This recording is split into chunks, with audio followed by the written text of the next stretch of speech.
ನಮಸ್ಕಾರ. ರಾಜ್ಯ ರಾಜಕಾರಣದ ಅತಿ ದೊಡ್ಡ ಸುದ್ದಿ, ಪ್ರಧಾನಮಂತ್ರಿ ನರೇಂದ್ರ ಮೋದಿ ಅವರನ್ನ ಭೇಟಿಯಾಗಿದ್ದಾರೆ ದೇವೇಗೌಡರ ಕುಟುಂಬ. ಈ ನಡುವೆ ಎಚ್.ಡಿ. ಕುಮಾರಸ್ವಾಮಿ ಅವರು ಒಂದು ಹೊಸ ಬಾಂಬ್ ಹಾಕಿದ್ದಾರೆ. ಯಾರು ಬೇಕಿದ್ದರು ರಾಜ್ಯ ರಾಜಕೀಯದ ಅತ್ಯಂತ ಸ್ಫೋಟಕ ಸುದ್ದಿ. ಕುಮಾರಸ್ವಾಮಿ ಅವರು ಹೇಳಿರುವಂತಹ ಮಾತಿದು. ಪ್ರಧಾನಿ ಭೇಟಿ ಬಳಿಕ ಎಚ್.ಡಿ.ಕೆ ಹೊಸ ಬಾಂಬ್ ಸಿಡಿಸಿದ್ದಾರೆ. ಇದು ಯಾಕಂದ್ರೆ ಪಕ್ಕದ ಮಹಾರಾಷ್ಟ್ರದಲ್ಲಿ ಅಜಿತ್ ಪವಾರ್ ಎನ್.ಸಿ.ಪಿಯಿಂದ ಸಿಡಿದು ಬಂದಿದ್ರು, ಏಕನಾಥ್ ಶಿಂದೆ ಶಿವಸೇನೆಯಿಂದ ಸಿಡಿದು ಬಂದಿದ್ರು.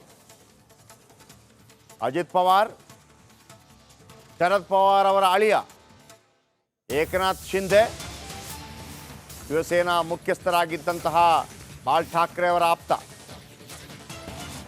ಯಾವಾಗ ಇವರಿಬ್ಬರು ಸಿಡಿದು ವಾಪಸ್ ಬಿಜೆಪಿ ಜೊತೆ ಕೈ ಜೋಡಿಸಿದ್ರು, ಅದೇ ರೀತಿ ಏಕನಾಥ್ ಶಿಂದೆ ಮತ್ತು ಅಜಿತ್ ಪವಾರ್ ಅಂತವರು ಕರ್ನಾಟಕದಲ್ಲೂ ಕೂಡ ಇದ್ದಾರೆ. ಯಾವಾಗ ಬೇಕಿದ್ರೂ ಕೂಡ ಅವರ ಮುಂದೆ ಬರಬಹುದು ಅನ್ನುವಂಥ ಒಂದು ಭಯಾನಕ ಬಾಂಬನ್ನು ಸಿಡಿಸಿದ್ದಾರೆ. ನಿಮಗೆ ಹೇಳ್ಬಿಡ್ತೀನಿ ಏನಾಯಿತು ಅಂತ, ಯಾಕೆ ಇದು ಮಹತ್ವ ಪಡೆದುಕೊಳ್ಳುತ್ತೆ ಅಂತೇಳಿ. ಮಹಾರಾಷ್ಟ್ರದಲ್ಲಿ ಉದ್ಧವ್ ಠಾಕ್ರೆ ಶಿವಸೇನೆ ನೇತೃತ್ವವನ್ನು ವಹಿಸಿರ್ತಾರೆ. ಅವರು ಕಾಂಗ್ರೆಸ್ ಜೊತೆ ಮತ್ತು ಎನ್.ಸಿ.ಪಿ ಜೊತೆ ಸೇರಿ ಮುಖ್ಯಮಂತ್ರಿ ಆಗ್ತಾರೆ.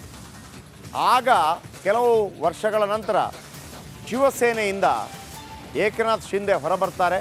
ಅವರು ಬಿ.ಜೆ.ಪಿ ಜೊತೆ ಕೈ ಜೋಡಿಸ್ತಾರೆ. ಅದಾದ ನಂತರ ಎನ್.ಸಿ.ಪಿ ಅದರ ಸ್ಫೋಟಗೊಂಡು ಅದರಿಂದ ಅಜಿತ್ ಪವಾರ್ ಹೊರಗೆ ಬಂದು ಬಿ.ಜೆ.ಪಿ ಏಕನಾಥ್ ಶಿಂದೆ ಬಣ ಮತ್ತು ಅಜಿತ್ ಪವಾರ್ ಬಣ ಸೇರಿ ಈಗಲೂ ಕೂಡ ಅಲ್ಲಿ ರಾಜ್ಯಭಾರ ನಡೆಸ್ತಾ ಇದೆ. ಅಲ್ಲಿ ಏಕನಾಥ್ ಶಿಂದೆ ಅವರು ಮುಖ್ಯಮಂತ್ರಿ ಆಗಿದ್ದಾರೆ, ದೇವೇಂದ್ರ ಫಡ್ನವೀಸ್ ಅವರು ಉಪಮುಖ್ಯಮಂತ್ರಿ ಮತ್ತು ಅಜಿತ್ ಪವಾರ್ ಅವರು ಉಪಮುಖ್ಯಮಂತ್ರಿ ಆಗಿದ್ದಾರೆ.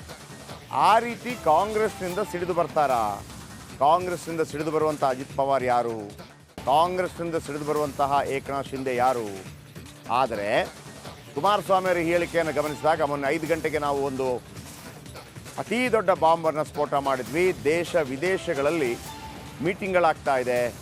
ಸರ್ಕಾರವನ್ನು ಕೆಡವಲಿಕ್ಕ ಅಥವಾ ಪ್ರತಿಪಕ್ಷಗಳಿಂದ ಆಡಳಿತ ಪಕ್ಷಕ್ಕೆ ಜನ ಬರಲಿಕ್ಕೋ ಶಾಸಕರು ಬರಲಿಕ್ಕೋ. ಇವತ್ತು ಭೇಟಿಯಾದ ದೃಶ್ಯ ನೋಡ್ತಾ ಇದ್ದೀರಿ, ನೀವು ಫೋಟೋ ನೋಡ್ತಾ ಇದ್ದೀರಿ. ದೇವೇಗೌಡರು ಮತ್ತು ಇಡೀ ಫ್ಯಾಮಿಲಿ ಭೇಟಿಯಾಗಿದೆ. ಮುಂದಿನ ಚುನಾವಣೆಯ ಸೀಟ್ ಹಂಚಿಕೆ ವಿಚಾರಕ್ಕೆ ಸಂಬಂಧಪಟ್ಟ ಹಾಗೆ ನೋಡಿ, ಅಲ್ಲಿ ನೋಡ್ತಾ ಇದ್ದೀರಿ.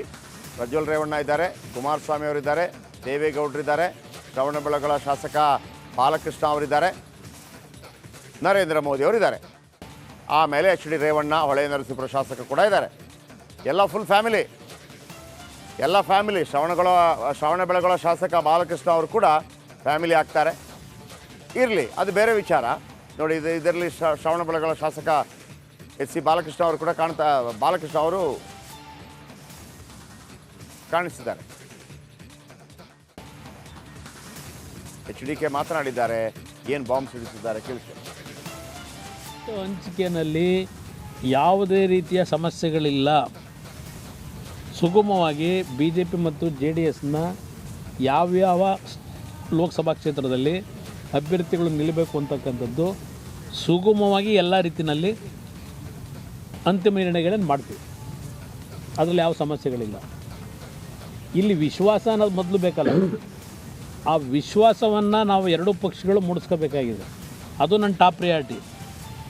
ಅದಕ್ಕೆ ನಾವು ಹೆಚ್ಚಿನ ಒತ್ತು ಕೊಟ್ಟಿದ್ದೇವೆ. ಎರಡೂ ಪಕ್ಷಗಳಲ್ಲಿ ದೆಹಲಿ ಮಟ್ಟದ ನಾಯಕರಿರಲಿ, ರಾಜ್ಯ ಮಟ್ಟದ ನಾಯಕರಿರಲಿ, ಎಲ್ಲರ ಜೊತೆಯಲ್ಲಿ ವಿಶ್ವಾಸವನ್ನು ಇವತ್ತು ಯಾವ ರೀತಿ ನಾವು ಪರಸ್ಪರ ಇವತ್ತು ಮೂಡಬೇಕಾಗಿದೆ ನಮಗೆ.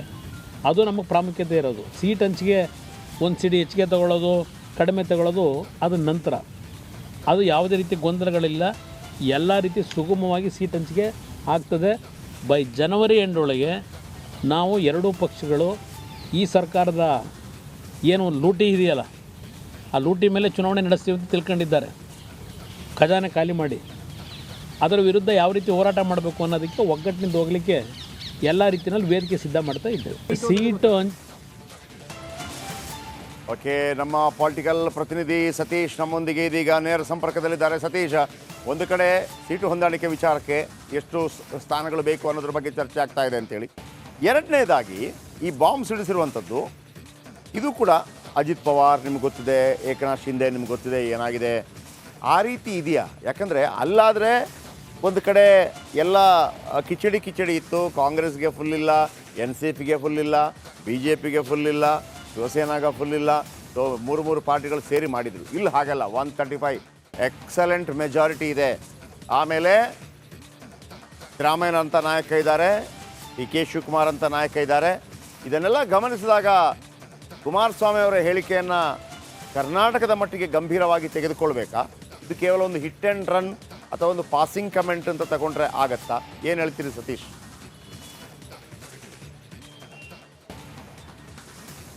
ಜಯಪ್ರಕಾಶ್, ಇಲ್ಲಿ ಎರಡು ಆ್ಯಂಗಲ್ನಲ್ಲೂ ನೋಡಬೇಕಾಗತ್ತೆ. ಯಾಕಂದರೆ ರಾಜಕಾರಣದಲ್ಲಿ ಯಾವ ಸಂದರ್ಭದಲ್ಲಿ ಏನಾಗುತ್ತೋ ಅನ್ನೋದು ಬೇರೆ ಬೇರೆ ರಾಜ್ಯಗಳ ಉದಾಹರಣೆ ಮತ್ತು ನಮ್ಮ ರಾಜ್ಯದ ಉದಾಹರಣೆಗಳು ಕೂಡ ಈ ಹಿಂದೆ ಇದ್ದಾವೆ. ಆದರೆ ಸದ್ಯದ ಮಟ್ಟಿಗೆ ಇಷ್ಟು ದೊಡ್ಡ ಮೆಜಾರಿಟಿ ಇರುವ ಕಾಂಗ್ರೆಸ್ ಪಕ್ಷವನ್ನ ಮತ್ತೆ ಅಲುಗಾಡಿಸಲು ಸಾಧ್ಯವಾ ಅನ್ನೋ ಪ್ರಶ್ನೆ ನೀವು ಕೂಡ ಎತ್ತಿದ್ರಿ. ಅದು ಕೂಡ ಚರ್ಚೆಯ ವಿಷಯವೇ. ಯಾಕಂದ್ರೆ ಈಗ 135 ಸ್ಥಾನ ಕಾಂಗ್ರೆಸ್ ಅಲ್ಲಿ ಇದೆ. ಆದರೆ ಕುಮಾರಸ್ವಾಮಿ ಅವರು ಪದೇ ಪದೇ ಲೋಕಸಭೆ ಚುನಾವಣೆ ಬಳಿಕ, ಸಂಕ್ರಾಂತಿಯ ಬಳಿಕ ಏನಾದರೂ ಆಗ್ಬೋದು ಅನ್ನೋ ಹೇಳಿಕೆಗಳನ್ನು ಕೊಡ್ತಾ ಇದ್ದಾರೆ. ಹೀಗಾಗಿ ಇದನ್ನ ಹಿಟ್ ಆ್ಯಂಡ್ ರನ್ ಅಂತ ಪರಿಗಣಿಸಬೇಕಾ ಅಥವಾ ಗಂಭೀರವಾಗಿ ಪರಿಗಣಿಸಬೇಕಾ ಅನ್ನೋ ಚರ್ಚೆಗಳು ಕೂಡ ಸಾಕಷ್ಟು ನಡೀತಾ ಇದೆ. ಆದರೆ ಇಲ್ಲಿ ಪ್ರಮುಖವಾಗಿ ಗಮನಿಸಬೇಕಾಗಿರುವಂಥ ವಿಚಾರ, ಬಿಜೆಪಿಯ ಕೆಲವು ಪ್ರಮುಖ ನಾಯಕರು ಈ ಬಗ್ಗೆ ಸಾಕಷ್ಟು ಪ್ರಯತ್ನಗಳನ್ನು ಮಾಡ್ತಾ ಇದ್ದಾರೆ. ಕಾಂಗ್ರೆಸ್ ಶಾಸಕರನ್ನ ಸೆಳೆಯುವ ಪ್ರಯತ್ನಗಳು ನಡೀತಾ ಇದ್ದಾವೆ. ಅದು ದೇಶದೊಳಗೆ ಮತ್ತು ವಿದೇಶದ ಹೊರಗೆ ಬೇರೆ ಬೇರೆ ಕಡೆಯಲ್ಲೂ ಕೂಡ ಆ ಪ್ರಯತ್ನಗಳು ನಡೀತಾ ಇದ್ದಾವೆ ಅನ್ನೋ ಒಂದು ಚರ್ಚೆಗಳು ನಡೀತಾ ಇದೆ. ಯಾಕಂದ್ರೆ ಕಳೆದ ಬಾರಿ ಯಡಿಯೂರಪ್ಪನವರು 2018ರಲ್ಲಿ ಕಾಂಗ್ರೆಸ್ ಮತ್ತು JDS ಮೈತ್ರಿ ಸರ್ಕಾರನ ಪತನಗೊಳಿಸಿ ಅಧಿಕಾರಕ್ಕೆ ಬಂದರು. ಅಲ್ಲಿ ಕಡಿಮೆ ಸಂಖ್ಯೆ ಇತ್ತು, 17 ಜನರು ಇತ್ತು. ಆದರೆ ಈ ಬಾರಿ ಹೆಚ್ಚಿನ ಸಂಖ್ಯೆ ಬೇಕಾಗುತ್ತೆ, ಸುಮಾರು 45ರಿಂದ 50 ಸ್ಥಾನಗಳು ಬೇಕಾಗುತ್ತೆ. ಆ ದೊಡ್ಡ ಮಟ್ಟದ ಸಂಖ್ಯೆ ಸೆಳೆಯಲು ಸಾಧ್ಯವಾ ಅನ್ನೋ ಪ್ರಶ್ನೆ ಕೂಡ ಉದ್ಭವ ಆಗೋದು ಸಹಜ. ಆ ನಿಟ್ಟಿನಲ್ಲೇ ಈಗ ಪ್ರಶ್ನೆಗಳು ಉಳಿದಿರುವಂಥದ್ದು. ಒಂದು ವೇಳೆ ಅವರೇನಾದರೂ ಆಪರೇಷನ್ ಕಮಲಕ್ಕೆ ಮತ್ತೆ ಕೈ ಹಾಕಿದ್ರೆ, ಸಿದ್ದರಾಮಯ್ಯನವರು ಬಹಳ ದೊಡ್ಡ ಮಟ್ಟದ ನಾಯಕರಿದ್ದಾರೆ, ಅವರ ಮಾತನ್ನು ಧಿಕ್ಕರಿಸಿ ಶಾಸಕರು ಹೋಗ್ತಾರೆ. ಇನ್ನೊಂದು ಕಡೆ DK ಶಿವಕುಮಾರ್ ಕೂಡ ರಾಜ್ಯದ ಮಟ್ಟಿಗೆ ಚುನಾವಣಾ ತಂತ್ರಗಾರರು, ಅವರ ಒಂದು ತಂತ್ರಗಾರಿಕೆ ಇಲ್ಲಿ ವರ್ಕೌಟ್ ಆಗುತ್ತೆ, ಅವರು ಕೂಡ ಪ್ರತಿತಂತ್ರವನ್ನು ರೂಪಿಸ್ತಾರೆ. ಹೀಗಾಗಿನೇ ಈ ಎಲ್ಲ ವಿಚಾರಗಳನ್ನು ಗಮನಿಸಬೇಕಾಗುತ್ತೆ. ಸದ್ಯಕ್ಕಂತೂ ವಿಪಕ್ಷಗಳು ಆ ಪ್ರಯತ್ನಗಳು ಮಾಡ್ತಾ ಇದ್ದಾವೆ. ಆದರೆ ಕಾಂಗ್ರೆಸ್ ಅಷ್ಟು ಸುಲಭವಾಗಿ ತಮ್ಮ ಶಾಸಕರನ್ನು ಬಿಟ್ಟುಕೊಡುವ ಪರಿಸ್ಥಿತಿಯಲ್ಲಿಲ್ಲ, ಬಿಟ್ಕೊಡೋದು ಇಲ್ಲ. ಸ್ವಲ್ಪ ಅಸಮಾಧಾನ ಇದ್ದಾವೆ. ಅನುದಾನದ ಕೊರತೆ, ಗ್ಯಾರಂಟಿ ಯೋಜನೆಗಳಿಂದ ಅನುದಾನಗಳು ಬರ್ತಾ ಇಲ್ಲ, ಸಚಿವರು ನಮ್ಮ ಸ್ಪಂದಿಸ್ತಾ ಇಲ್ಲ ಅನ್ನೋ ಒಂದು ಅಸಮಾಧಾನ ಶಾಸಕರಲ್ಲಿ ಇದ್ದಾವೆ. ಆದರೆ ಆ ಎಲ್ಲ ಅಸಮಾಧಾನಗಳು ಅಷ್ಟು ದೊಡ್ಡ ಮಟ್ಟದ ಸ್ಫೋಟವಾಗಿ ಪಕ್ಷನೇ ಛಿದ್ರವಾಗುವ ಹಂತಕ್ಕೆ ಹೋಗುತ್ತಾ ಅನ್ನೋ ಒಂದು ಪ್ರಶ್ನೆಗೆ ಈಗಲೇ ಉತ್ತರ ಕಂಡುಕೊಳ್ಳೋದು ಕಷ್ಟ ಆಗುತ್ತೆ. ಆದರೆ ಆ ಪ್ರಯತ್ನಗಳಂತೂ ನಡೀತಾ ಇದ್ದಾವೆ. ಕೇವಲ ಇದು ಪಾಸಿಂಗ್ ಸ್ಟೇಟ್ಮೆಂಟ್ ಅಥವಾ ಹಿಟ್ ಆ್ಯಂಡ್ ರನ್ ಸ್ಟೇಟ್ಮೆಂಟ್ಗಳಾಗುತ್ತಾ ಅಥವಾ ಇದು ಸಕ್ಸಸ್ ಆಗುತ್ತಾ ಅನ್ನೋ ಮುಂದಿನ ದಿನಗಳಲ್ಲಿ ಕಾದು ನೋಡಬೇಕಾಗುತ್ತೆ. ಸದ್ಯಕ್ಕಂತೂ ಆ ಚರ್ಚೆಗಳು, ಆ ಪ್ರಯತ್ನಗಳು ನಡೀತಾ ಇರೋದಂತೂ ನಿಜ. ಬೇರೆ ಬೇರೆ ನಾಯಕರು, BJPಯ ಕೆಲವು ನಾಯಕರು ಮತ್ತು ಕುಮಾರಸ್ವಾಮಿ ಅವರು ಕೂಡ ಹೇಳ್ತಾ ಇದ್ದಾರೆ. ಅಜಿತ್ ಪವಾರ್, ಏಕನಾಥ್ ಶಿಂದೆ ಹೆಸರನ್ನ ಪದೇ ಪದೇ ಪ್ರಸ್ತಾಪಿಸಿ